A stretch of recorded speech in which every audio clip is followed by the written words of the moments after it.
Subscribe to Infidelity Tales Lab. Now, let's begin. Taylor Hogan learned early in life that families came in all shapes, some held together by love, others by habit, and a rare few by something darker he couldn't quite name. He'd grown up in foster care after his parents died in a car accident when he was 6, bouncing between homes until he aged out at 18. That history made him careful about the family he chose to build. When he met Christy Wyatt at a community college night class 7 years ago, her warm smile and quick laugh seemed like everything he'd been missing. They married within a year.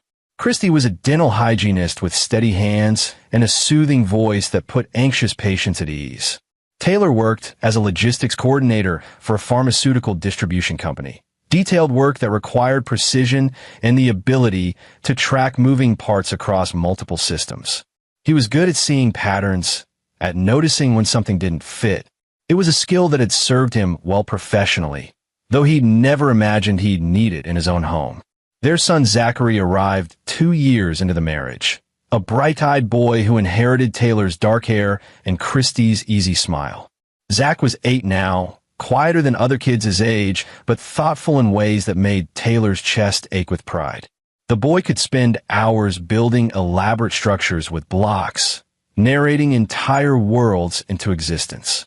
Taylor coached his little league team and helped with homework every night at the kitchen table, determined to be present in ways his own parents never had the chance to be.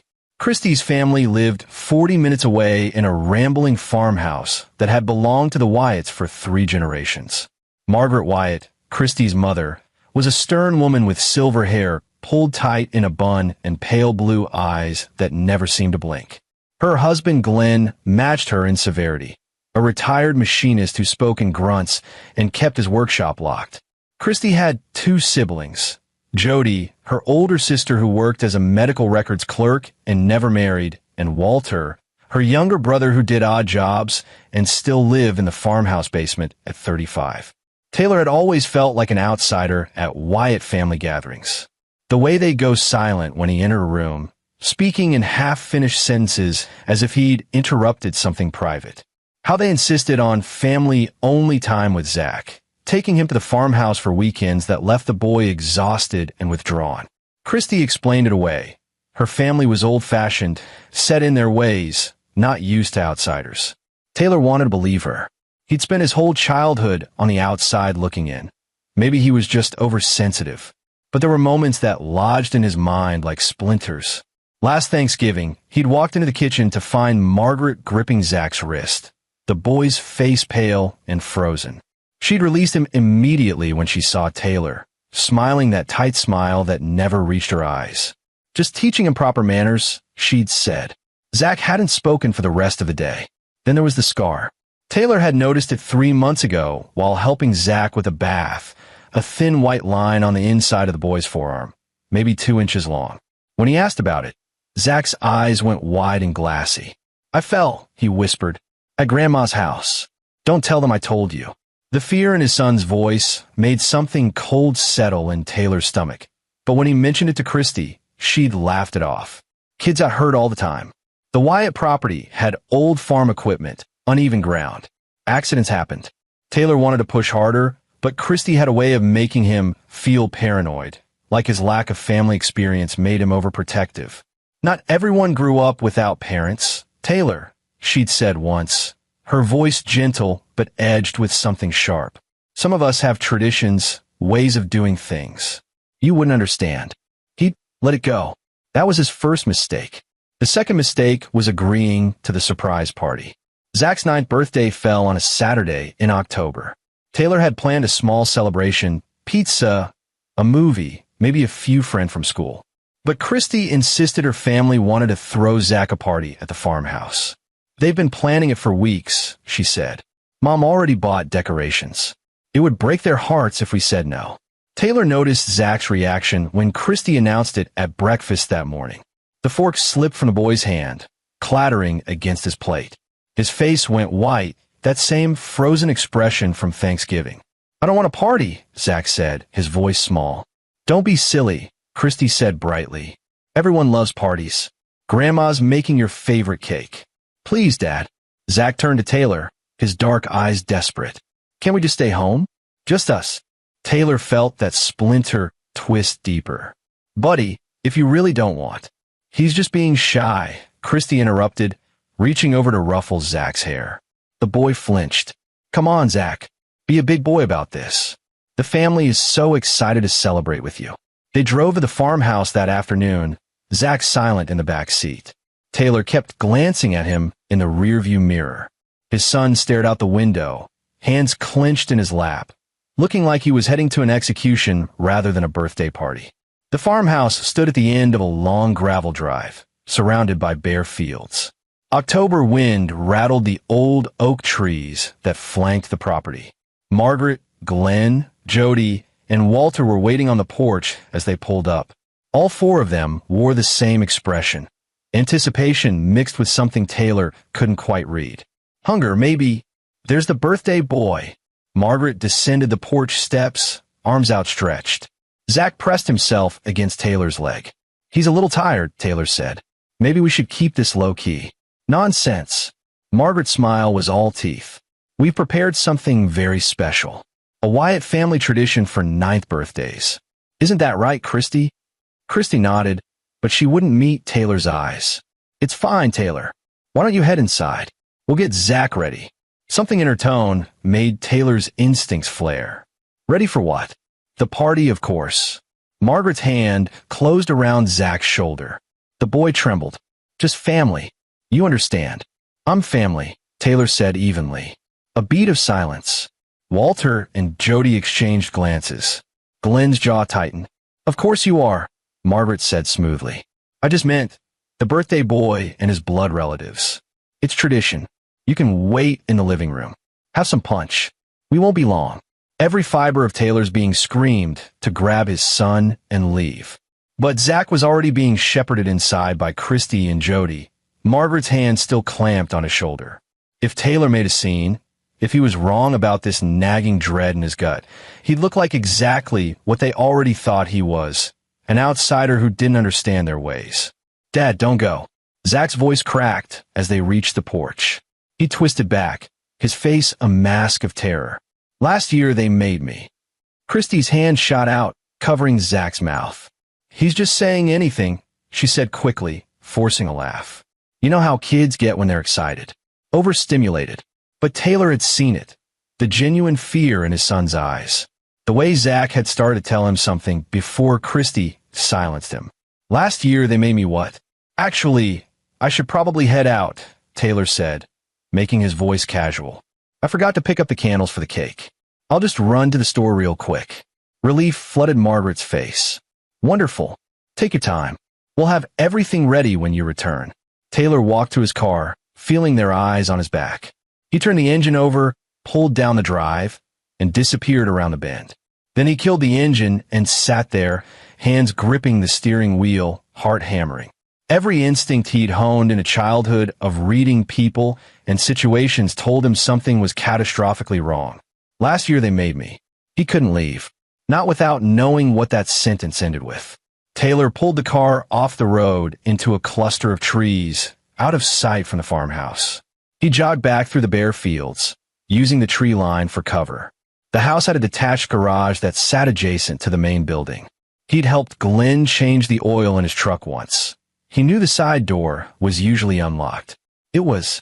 Taylor slipped inside the dim garage, weaving past tools and old furniture until he reached the window that looked into the farmhouse's dining room. He crouched low, peering through the dusty glass. They had Zach in the center of the dining room. All the furniture had been pushed to the walls. The curtains were drawn. Candles flickered on every surface, dozens of them, casting writhing shadows. Zach stood alone in the middle of the hardwood floor, and as Taylor watched, Jody approached him with a dark cloth. A blindfold. Zach was crying silently, tears streaming down his face, but he didn't fight as Jody tied it around his eyes. That terrified compliance was worse than screaming. It meant this had happened before. It meant his son had learned that fighting only made it worse. Margaret, Glenn, Walter, and Christy formed a circle around the blindfolded boy. They began to move, walking slowly around him in a clockwise pattern. Their lips moved. They were chanting something, the words too muffled for Taylor to hear through the glass. The candlelight made their shadows enormous, stretching and warping across the walls. Margaret stepped forward. She was holding something in her hand, something that caught the light with a sharp gleam. A knife. Taylor's blood turned to ice. His hand instinctively reached for his phone, but he couldn't look away from the window. Margaret circled Zach once more, the knife held before her. Then she reached out and took Zach's small arm, extending it. The boy's whole body shook, but he didn't resist. He knew what was coming. Margaret pressed the blade to the inside of Zach's forearm, the same place where Taylor had seen that scar 3 months ago. Taylor's vision went red at the edges. His son whimpered, a sound that cut through the window and straight into Taylor's chest. A thin line of blood appeared on Zach's arm as Margaret drew the knife across his skin. Not deep enough to be life-threatening, but deliberate, purposeful, a ritual cutting. Glenn stepped forward next, pulling out his own knife. He took Zach's other arm. Taylor's hands shook as he yanked out his phone and dialed 911. The operator's voice sounded distant through the roaring in his ears. There's an emergency at 4287, County Road 14. The Wyatt farmhouse. There, his voice cracked. They're hurting a child. My son. They have knives. Please send someone now. He didn't wait for a response. He pocketed the phone and moved toward the garage door. He called for help, but help was 20 minutes away in this rural area, and his son was in there bleeding right now.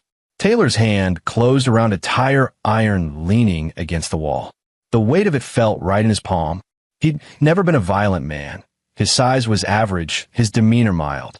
But watching his son being cut open by the people who were supposed to love him had unlocked something primal in his chest, something that had been coiled tight his entire life, waiting for a moment like this. He crossed the yard in long strides and kicked open the farmhouse door. The scene in the dining room froze. 5 faces turned toward him, caught in the candlelight like deer in headlights. Zach still stood in the center, blindfolded, blood running down both arms. The boy's head snapped toward the sound of Taylor's entrance. Dad! His voice was so small, so full of desperate hope. I'm here, buddy, Taylor said. His voice came out steady despite the fury shaking through him. I'm right here. Margaret recovered first. Taylor, you're back early. This is a private family matter. You should wait outside. Take the blindfold off, my son. This is a tradition, Glenn said, his knife still in his hand. Goes back generations in the Wyatt family. The boy's a Wyatt. He needs to learn. He's a Hogan, Taylor interrupted, his voice dropping to something cold and dangerous. And you put a knife to him, to a child. He raised the tire iron slightly, just enough to make his point clear. Take the blindfold off. Walter took a step forward, trying to look threatening. Taylor didn't even glance at him. His eyes were locked on Christy, who stood with her own small knife, blood on the blade. His wife, the mother of his child. She met his gaze for one long moment, and he saw the truth there. She'd known, participated, intended for this to happen to their son, just as it had probably happened to her. You're overreacting, Christy said, but her voice wavered. It's just a small cut. It's tradition. Everyone in the family has the scars. It bonds us, makes you what? Monsters? Taylor took another step into the room. I call the police. They're on their way. So you have 2 choices. You can let my son go right now, or we can all wait here together, and you can explain to them why there's a terrified child with fresh cuts and 4 adults holding knives. The silence stretched. Taylor could hear sirens in the distance, faint but getting closer. He'd never been so grateful for anything in his life. Margaret's face twisted into something ugly. You've ruined it. Years of planning, of preparing him, and you've ruined everything. The ritual has to be completed on the 9th birthday, or nothing, Taylor said. It's over. He moved toward Zach, tire iron still raised. Glenn shifted, and for a moment Taylor thought the older man might actually try to stop him. But the sirens were louder now, unmistakable. Glenn's hand loosened on his knife. Taylor pulled the blindfold off Zach's face. His son blinked in the candlelight, tears streaming, and then launched himself at Taylor, wrapping his small arms around his father's waist and sobbing into his shirt. Taylor held him close, feeling the boy shake. I've got you. Taylor murmured into Zach's ear. "I've got you. You're safe now." The front door burst open and police flooded in, shouting commands. Taylor sank to his knees, still holding Zach, as officers secured the room. He saw the moment one young officer spotted the blood, the knives, the circle of candles. The officer's face went green, and he stumbled outside. Through the window, Taylor could hear him vomiting in the bushes. The lead detective, a woman named Sarah Wells with steel-gray hair and hard eyes, took one look at the scene and immediately separated everyone. She crouched down to Taylor and Zach's level. "Son," she said gently to Zach, "I need to get you looked at by a paramedic. Is that okay?" Zach clung tighter to Taylor. "I'll be right there with you," Taylor said. "I'm not leaving you. Not ever again." As the paramedics examined Zach's cuts, shallow but precise, clearly deliberate, and Margaret, Glenn, Christy, Jody, and Walter were read their rights and handcuffed, Taylor sat with his arm around his son and watched his marriage, his life as he'd known it, crumble to ash. But Zach was alive.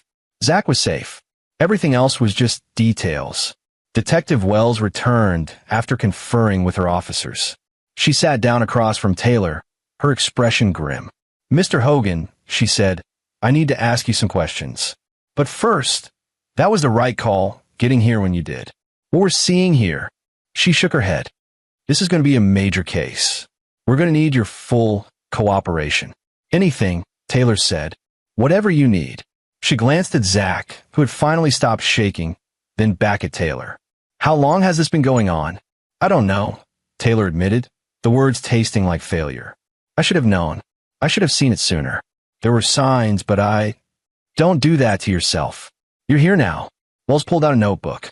"Tell me everything. Every detail you can remember, no matter how small." Taylor began to talk.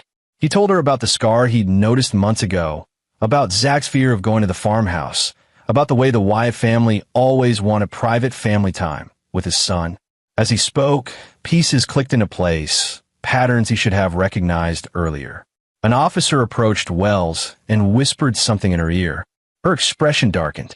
"Mr. Hogan," she said carefully, "we're finding evidence of extensive planning. There are documents in the house, journals, photographs. This appears to be an organized practice spanning multiple generations." She paused. "We're going to need to investigate whether there are other victims, other children in the family who went through this ritual." Taylor felt sick. "Christy," he said slowly, "she has scars on her arms. She told me they were from playing rough as a kid, but we'll be looking into all of that." Wells stood. "For now, I need you and Zachary to come down to the station. We need formal statements, and Zachary will need to be examined by a forensic specialist. I know this is a lot, but whatever it takes," Taylor said firmly. "I want them all prosecuted. I want them away from my son forever." Wells nodded. "We'll do everything we can. This is one of the worst things I've seen in 20 years on the job. And Mr. Hogan, your son is going to need a lot of support. Therapy. Time. This kind of trauma." "I know," Taylor said quietly. "I'll be there. Every step." At the station, the forensic examination revealed more scars on Zach's body, older ones that had faded to white lines. 7 in total, placed with ritual precision. The specialist, a kind-faced woman named Dr. Martinez, documented each one with photographs and careful notes. Zach cried through the whole process, but Taylor held his hand and didn't let go. "This is methodical," Dr. Martinez told Taylor privately afterward. "This is planned abuse disguised as tradition. The cuts are placed to minimize visible scarring. Someone taught them exactly where to cut. Your son is very lucky you intervened when you did." Lucky. The word felt obscene. Taylor had almost not trusted his instincts, had almost walked away, driven to that imaginary store for candles, come back to find his son marked with another scar. Or worse, what were they planning? Taylor asked. If the ritual had to be completed on his 9th birthday, what happens after? Dr. Martinez hesitated. "We don't know yet. The police are going through the documents they found at the house. But Mr. Hogan, whatever it was, it didn't happen. You stopped it." Taylor spent 3 hours giving his statement to Detective Wells, recounting every detail he could remember. By the time they finished, it was past midnight. Zach had fallen asleep on a couch in Wells' office, wrapped in a police department blanket. "We're holding all 5 of them," Wells said. "The DA is looking at charges of child abuse, assault with a deadly weapon, conspiracy, and we're investigating possible additional charges related to the ritualistic nature of this. We found journals going back 40 years, Taylor. This family has been doing this for generations." And Christy, the question hurt to ask. She's claiming she was a victim too, that she was just following what was done to her.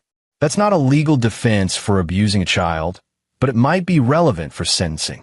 Wells leaned back in her chair. "I have to ask, did you have any idea she was capable of this?" Taylor thought about the woman he'd married, the one who sang Zach lullabies and made elaborate birthday cakes and kissed scraped knees. "No," he said finally. "I thought I knew her. I was wrong. Do you have somewhere safe to take Zachary tonight? Family? Friends?" Taylor almost laughed. He had no family, and his friends were mostly casual work acquaintances. "A hotel, I guess. I need to figure out next steps. Divorce. Custody. Getting Zach into therapy. Custody won't be an issue," Wells said.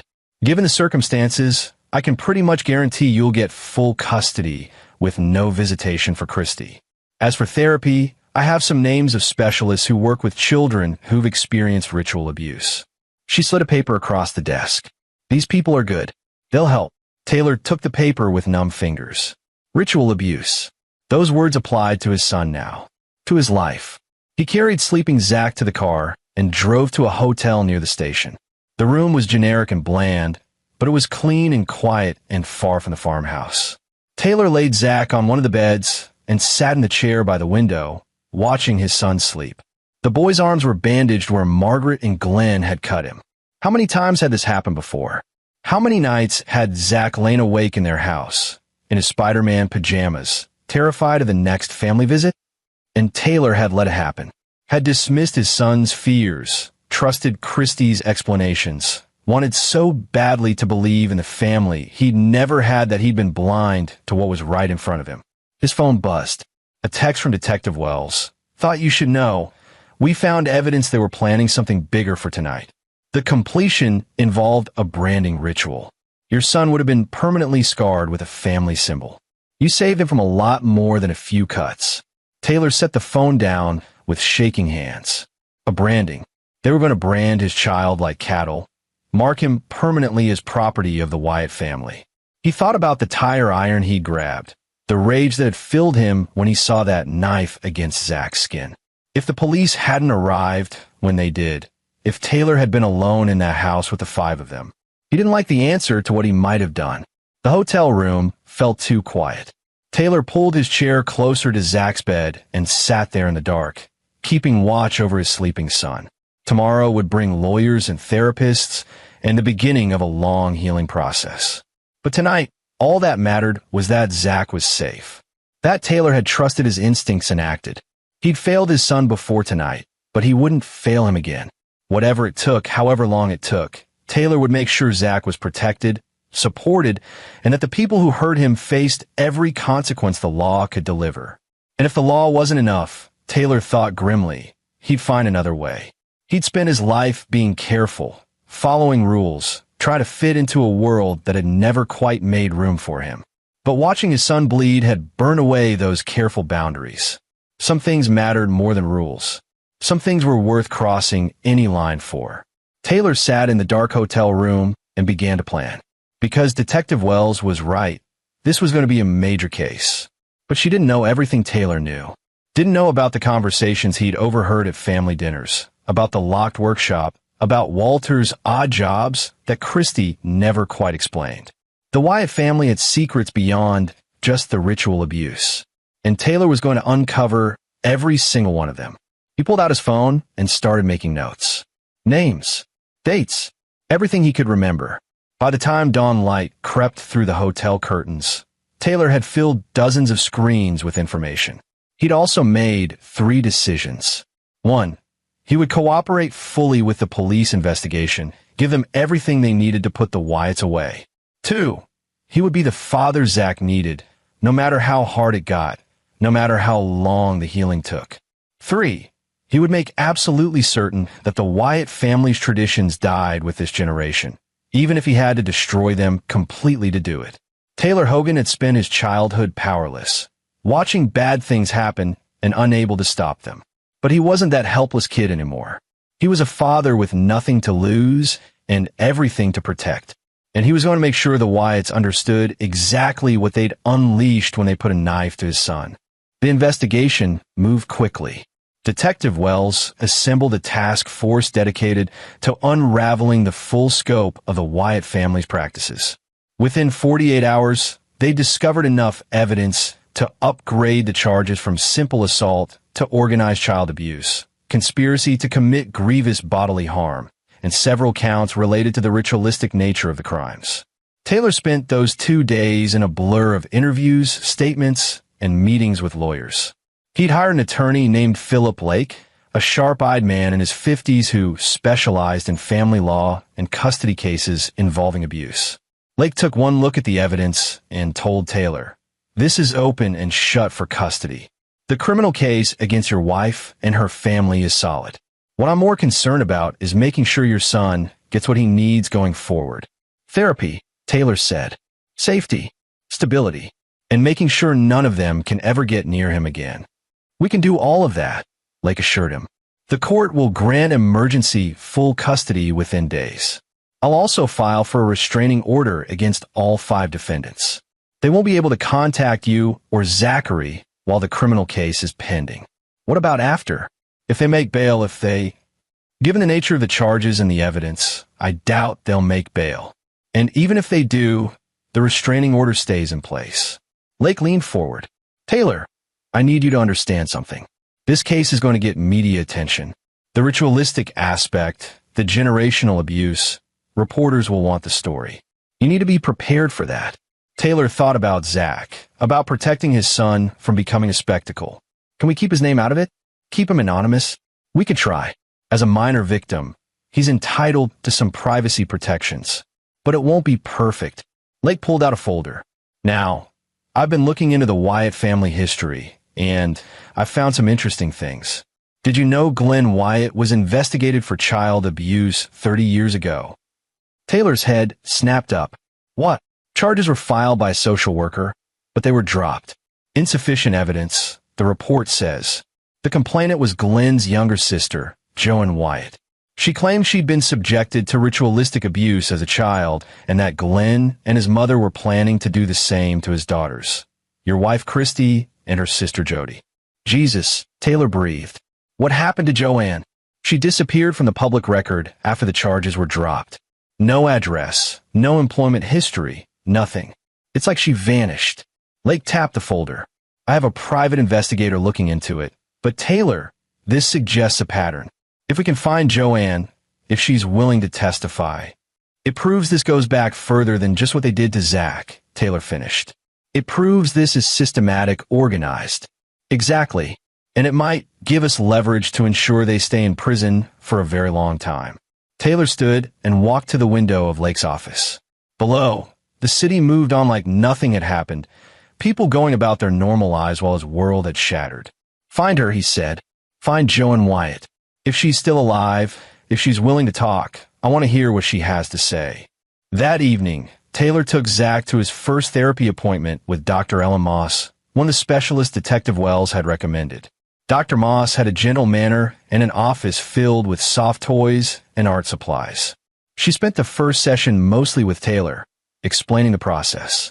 "Children who've experienced ritual abuse often struggle with trust," she explained. "Zachary's reality was fundamentally violated by people who should have protected him. His mother, his grandparents. These are supposed to be safe people, and they hurt him in an organized, premeditated way. How do I help him?" Taylor asked, desperate for something concrete to hold on to. "You're already doing it. You believed him when he was afraid. You acted to protect him. That's huge." Dr. Moss made a note. "Going forward, consistency is key. Predictable routines, clear boundaries, lots of reassurance. And patience. Healing from this kind of trauma isn't linear." When Zach joined them for the last 15 minutes, he sat close to Taylor on the couch, practically in his lap. Dr. Moss didn't push him to talk. She just showed him the art supplies and told him he could come draw or play or just sit quietly whenever he needed to. I like rockets, Zach said quietly. It was the first time he'd volunteered information to anyone but Taylor since the birthday party. Yeah, I have some rocket stickers if you want to look at them, Dr. Moss said casually. Zach nodded, and she pulled out a sheet of stickers. He studied them carefully, then looked up at Taylor. Can we build a model rocket, Dad? Like we talked about before? Absolutely, Taylor said, throat tight. We can go shopping for one this weekend. In the car afterward, Zach was quiet for a long time. Then, Dad, are they in jail? Mom and Grandma and everyone. Yes, Taylor said. They can't hurt you anymore.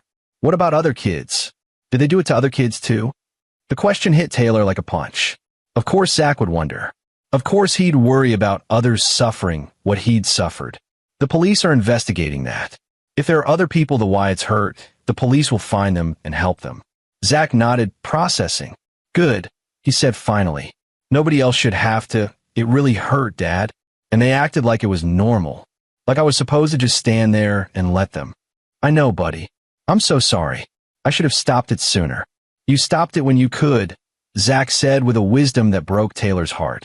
You came back. You saved me. That night, while Zach slept in the hotel room, Taylor's phone rang. Detective Wells. We found something, she said without preamble. In Glenn Wyatt's workshop. The one he kept locked. What kind of something? Videos. Recordings of the rituals going back 25 years. Wells' voice was tight, with controlled fury. Taylor, we have evidence of this being done to multiple children. Christy, Jody, Walter when they were kids. And before them, Glenn's siblings. This family has been systematically abusing their children for at least 3 generations, probably more. Taylor felt sick. How many victims are we talking about? We're still cataloging everything, but at least a dozen. Some of the older victims would be adults now, scattered across the country. We're working on identifying and locating them. She paused. There's something else. The videos show that the ritual escalates.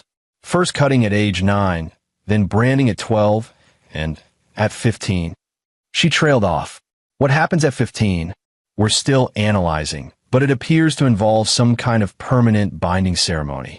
The teenagers are drugged, branded extensively, and subjected to psychological conditioning. It's a complete system of control. Taylor's hands clenched around the phone. Zach just turned 9. If I hadn't stopped this. Don't go there. You did stop it. And now we have evidence to ensure none of them ever hurt another child. Wells exhaled slowly. The DA is adding more charges. With the video evidence, we're looking at decades in prison for all 5 defendants. This is no longer just an assault case, Taylor. This is organized, systematic child abuse on a scale I've never seen. Good, Taylor said coldly. I want them buried under the prison. There's one more thing. We traced some communications on Glenn's computer. He was in contact with other families. People who practice similar rituals. The implications made Taylor's stomach drop. This isn't just the Wyatts. No, it's not.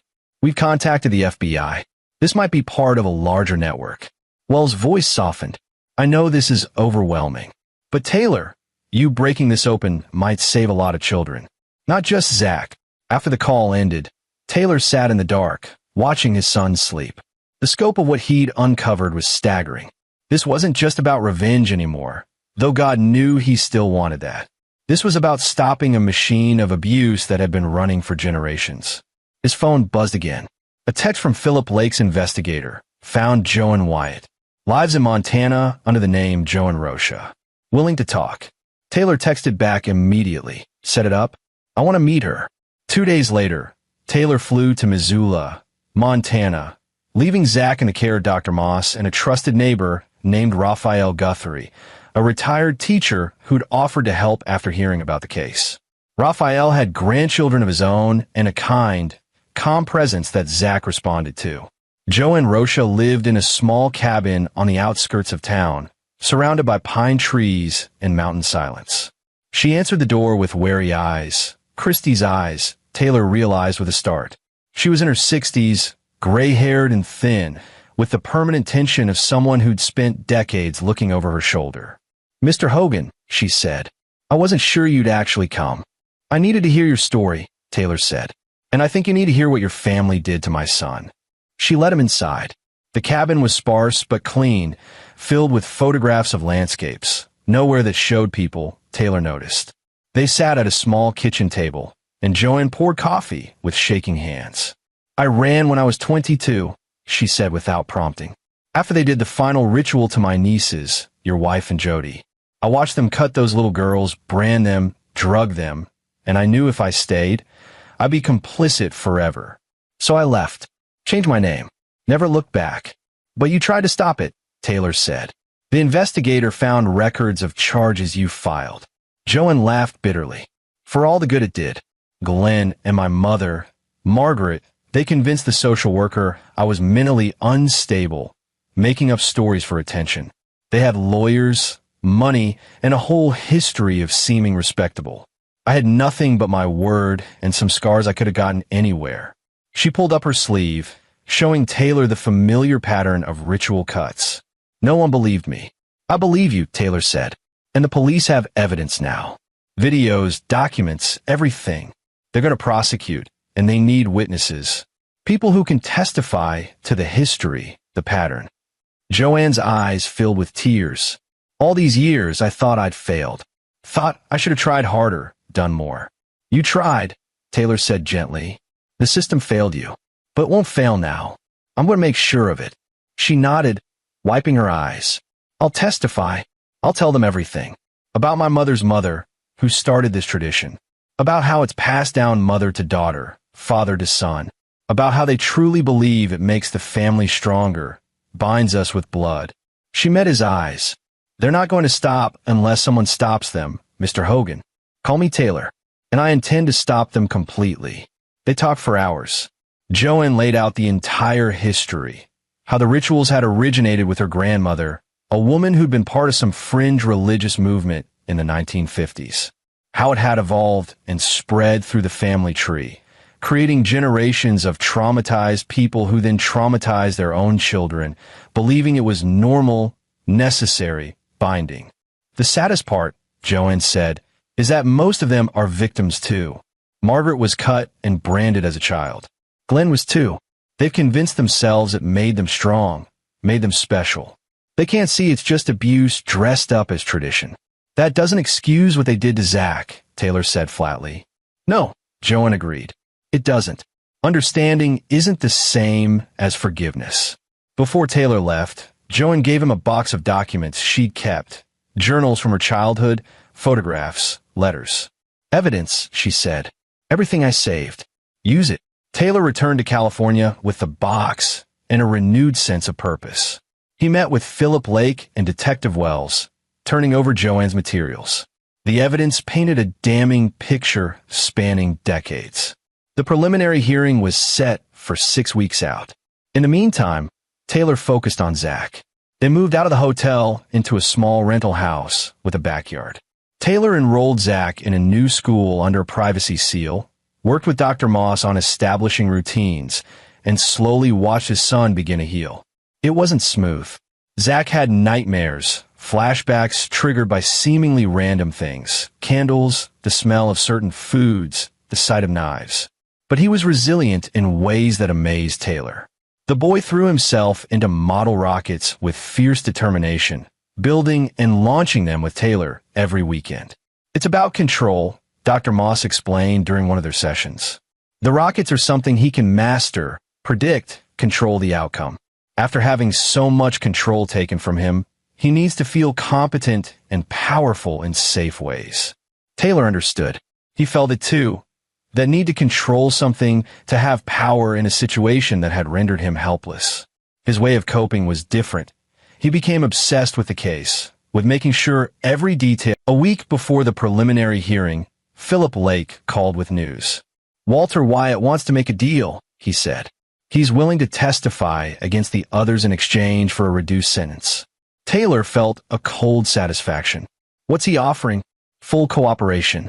Details about the network Glenn was part of, names of other families involved in similar practices, locations of documentation. The FBI is very interested. What's the DA offering in return? 20 years instead of life. He'd be eligible for parole in 15. Taylor thought about it. 20 years meant Walter would be in his 50s when he got out. Old enough to remember what his choices had cost him, young enough to rebuild a life outside. And the information he provided could save other children. Tell the DA I won't oppose it, Taylor said, but only if Walter provides everything. I want names, locations, evidence. I want to burn down this entire network. Understood. The deal went through. Walter's testimony was devastating.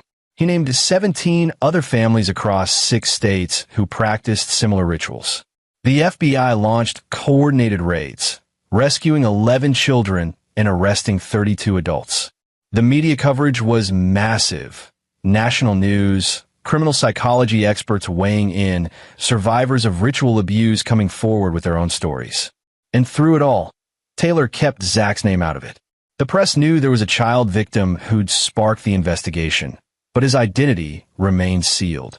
Taylor became the face of the case instead, giving carefully controlled interviews about the importance of trusting parental instincts and protecting children.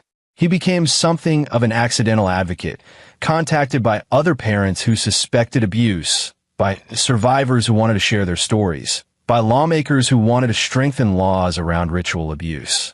Taylor channeled his rage into action, working with a coalition to push for federal legislation that would mandate reporting and investigation of suspected ritualistic abuse. But his real focus remained on the trial. Christy, Margaret, Glenn, and Jody all pleaded not guilty, despite the mountain of evidence. They wanted their day in court, wanted to argue that their practices were protected religious expression, that the cuts were minor and consensual. Taylor sat through every day of the trial, which lasted 3 weeks. He listened to expert testimony about the psychological impact of ritual abuse. He watched the jury's faces as they viewed edited versions of Glenn's videos. He held Zach's hand when his son had to testify via closed-circuit television, describing what they'd done to him. And when Joe and Rosha took the stand, frail but fierce, and recounted 40 years of family history, Taylor saw the moment the defense's case collapsed. You couldn't argue tradition when that tradition was torture. The jury deliberated for 4 hours. Guilty on all counts for all 4 defendants. Sentencing came 2 weeks later. The judge, a stern woman named Olivia Benson, didn't mince words. What you did to these children, she said, looking at each defendant in turn, is beyond the scope of any tradition, any religious practice, any familial bond. You systematically tortured minors in your care, documenting your crimes, and planned to continue this abuse indefinitely. The only reason more children weren't harmed is because one father trusted his instincts and acted. She sentenced Margaret and Glenn to life without parole. Christy and Jody each received 40 years. With the time already served in good behavior, they might see freedom again in their 70s. Taylor felt Zach's small hand slip into his as the sentences were read. He looked down at his son, who watched the proceedings with a serious expression too old for his 9 years. It's over, Taylor whispered. They can't hurt you anymore. I know, Zach said. Then, quieter, will Mom try to contact me? When I'm older? It was a question Taylor had been dreading. I don't know, buddy. But if she does, you get to decide if you want to talk to her. That's your choice, not mine, not hers. Zach nodded slowly. I don't think I'd want to. She watched them hurt me, Dad. She helped. I know. Taylor squeezed his hand. And that's okay. You don't owe her forgiveness. Outside the courthouse, reporters swarmed. Taylor made a brief statement, thanking the prosecution team and law enforcement, urging other victims to come forward. He didn't take questions. Instead, he led Zach to the car and drove home. Home. The word still felt fragile, temporary. They'd lived in the rental house for 4 months now, but Taylor hadn't committed to anything permanent. Part of him was still waiting for the other shoe to drop, for something else to go wrong. But that night, Zach asked if they could look at houses to buy. Somewhere with a big yard, he said, for launching rockets, and maybe a dog. Taylor felt something crack in his chest, some final wall of protection he'd been holding up. Yeah, he said, voice rough. We can do that. They spent the next 2 months house hunting, a surprisingly normal activity that felt revolutionary after everything they'd been through. They found a place in a quiet neighborhood. 3 bedrooms, a huge backyard, and a garage that would be perfect for storing model rocket supplies. They adopted a golden retriever puppy, Zach, named Apollo, after the moon missions. Life began to settle into a rhythm. Zach's nightmares became less frequent. He made friends at school, joined a science club, started smiling more. Taylor cut back his hours at work to be present for every school event, every therapy session, every rocket launch. But even as they healed, Taylor couldn't shake the feeling that something was unfinished. The Wyatts were in prison. The network had been disrupted. Zach was safe. And yet, 6 months after the trial, Philip Lake called with unexpected news. "Christy wants to see you," he said. Taylor's gut clenched. "No, hear me out. She says she has information. Something she didn't share during the trial. Something about why they chose the ritual they did, where it comes from." "I don't care," Taylor said flatly. "The FBI does. They think there might be a larger organizational structure behind these individual families. Christy claims she can provide details, but she'll only talk to you." "Why me?" She says. Lake hesitated. "She says she owes you the truth, that you deserve to understand." Taylor laughed without humor. "I understand plenty. She helped torture our son. What else is there? I don't know. But the FBI thinks whatever she knows could be significant. I'm not saying you have to do this, Taylor. But I wanted you to have the option." Taylor thought about it for a long time. Finally, he said, "I'll talk to her. Once. But on my terms, my location, my rules." The meeting was arranged in a conference room at the federal building, with FBI agents and lawyers present. Christy was brought in wearing orange prison scrubs, her hair shorter than Taylor remembered, her face gaunt. She looked older, diminished. When she saw Taylor, her eyes welled up. "Don't," Taylor said coldly. "You don't get to cry. You did this." She swallowed hard and nodded. I know I did. And I can't take it back, can't fix it. But I can give you answers. So talk." Christy took a shaky breath. "The ritual isn't just a family tradition. It's part of something bigger. There's an organization, the Bloodline Circle, they call themselves. Families across the country who practice the same rituals, who believe in the same principles. Binding through pain, loyalty through scarring, strength through suffering. The FBI already knows about the network," Taylor said. "Walter told them. Walter doesn't know everything. He knew there were other families, but he didn't know about the leadership. About the people who coordinate everything, who decide which families are worthy of the knowledge, who make the rules." She leaned forward. "My mother and Glenn were high-ranking members. They had access to the inner circle. And before she was arrested, my mother passed something to me. Codes, account numbers, evidence of financial transactions, property holdings, lists of members. One of the FBI agents, a man named Frederick Branch, spoke up. "Where is this information, Mrs. Hogan?" "Buried," Christy said. "Literally buried on the farmhouse property. Grid coordinates 42 degrees, 16 minutes north of the old oak tree in the southwest corner. 3 feet down." She recited a string of numbers. "That's the encryption key for the files." Agent Branch made notes. "Why didn't you share this during the trial?" "Because I thought," Christie's voice broke. "I thought maybe we could beat the charges. Get out. Return to the family. But I was wrong. And now I'm going to spend the rest of my life in prison, and my son will never forgive me. And the least I can do is make sure the whole rotten system burns down." She turned back to Taylor. "I can't undo what I did. I can't give back what I took from Zach, from you, from our family. But I can give you this. Use it. Destroy them all." Taylor stood. "Is that everything?" "Taylor, please. I need you to know. I loved you. I love Zach. They convinced me this was love. That pain and loyalty were the same thing. That what they did to me made me stronger, and doing it to Zach would what?" Taylor's voice was ice. "Make him strong? Bind our family? Give him character?" He leaned over the table. "It was torture, Christy. You tortured our son. Don't dress it up as love." "I know," she whispered. "I know that now. In here, without my mother's voice in my ear, without the family telling me it's normal, I know. And I hate myself for it." "Good," Taylor said simply. He walked to the door, then paused. "For what it's worth, I hope you use your time to figure out who you could have been without them. Because the person you were? She's dead to me and to Zach. He left her there, crying in her orange jumpsuit, and didn't look back. The FBI excavated the farmhouse property the next day. They found everything Christie had described: encrypted files, financial records, membership lists. The investigation expanded exponentially. Over the next year, federal agents dismantled the bloodline circle piece by piece, arresting 73 people across 17 states. Taylor followed the news, but from a distance. He'd done what he set out to do: protected his son and destroyed the organization that had hurt him. The rest was for law enforcement to handle. He focused on Zach instead, on helping his son heal, grow, thrive, on being present for the small moments that mattered. Homework help, bedtime stories, weekend rocket launches in the backyard. On proving that family didn't have to mean pain, that love didn't require suffering, that strength came from kindness, not cruelty. A year after the trial, Dr. Moss told Taylor that Zach was doing remarkably well. "He'll always carry this with him," she said. "Trauma doesn't just disappear, but he's developing healthy coping mechanisms, building strong relationships, finding joy. You've given him the foundation to heal."